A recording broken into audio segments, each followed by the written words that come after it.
What's up, y'all? Ready to talk some puppets? Frankly, I don't think any person I'm subscribed to really cares about this movie or even cares about anything I had to say about it, but I don't care, I'm still gonna talk about it anyways. So, may as well do this thing because I got stuff to binge watch, you know? The Happytime Murders is a 2018 American black comedy crime film directed by Brian Henson and written by Todd Berger. Set in a world where puppets and humans coexist, it follows a joint police force who must solve a recent murder spree of retired sitcom stars. I was mildly excited for this film when the trailer first dropped, only because it reminded me a great deal of the Tony Award-winning Broadway musical Avenue Q, which I love. I instantly found it appealing, as the concept of puppets for adults I think is fantastic. It satisfies my childish need for pretty colours, stupid fun plots, and fuzzy puppets, along with my adult need for murder, crime solving, and an abundance of inappropriate humour. Now that you know what criteria I was hoping to have met, I can happily say it met all of them. I am entirely aware of the fact this is not the world's greatest film, nor does it have the world's best script. The film was surprisingly short, and with its short runtime, I was disappointed to see it dedicate 10 to 15 minutes of that time to a song number during the credits, behind the scenes / bloopers, followed by more credits. You could have slapped most of those things into the special features on the DVD instead of wasting time putting it into the actual film reel. The film's pace was rather slow and did result in me tuning out a few times until the plot picked up again, which added to my disappointment. When you have such little time to work with, why would you bother dragging out certain moments and then fill up the remaining time with extras?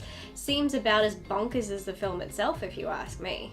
Even though I am fully aware of all these negatives, I must say I still found this rather enjoyable and quite entertaining. It's one of those ridiculous dumb movies that you never have to pay attention to but can still understand and follow. I had several good laughs at the film's crude, over-the-top and somewhat depraved humour. I can only imagine how excellent this film would have been if you were to watch it while stoned. While the crime is easy to solve and you can see the plot coming a mile away, I suppose that adds to the fact it is easy to follow. But being that I do like to challenge myself, I would have preferred if the film didn't make the crime so easy to solve before the reveal came. I enjoyed Melissa McCarthy. I usually laugh my head off at her films, and while I didn't laugh as much as I did in her last movie, there was still plenty of chuckles to be had, making me very pleased with her performance. While she may not be everyone's cup of tea, I find her very reliable, as I never doubt that I'm going to have a good time when I go to one of her films. Melissa McCarthy is my safety actor, that one person who will never let me down, and I like that.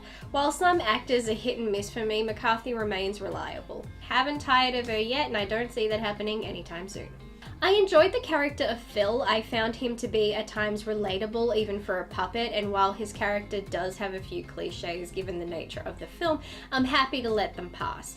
I think Bill Beretta did a terrific job with him, and I think Phil and Edwards work quite well opposite each other. I never get sick of Maya Rudolph, so it's great having her in another McCarthy film. She's always a joy to watch. She's still able to sell the comedy without even delivering a line. Just a look or an action is enough to make me laugh with her. She's that good. Then there's Elizabeth Banks, who I think received too much promotion regarding this film. She isn't featured all that much. Her involvement in the conclusion was a complete waste, and frankly, Banks herself was oversold and underutilized. At the end of the day, I laughed, I was amused, and I would happily watch this again, even though it was a tad formulaic and predictable. I was only after some mindless fun from this, and that's precisely what I got, and as a bonus, I was given some surprisingly organic political plot points addressing the subject of racial, or in this case, puppet prejudice.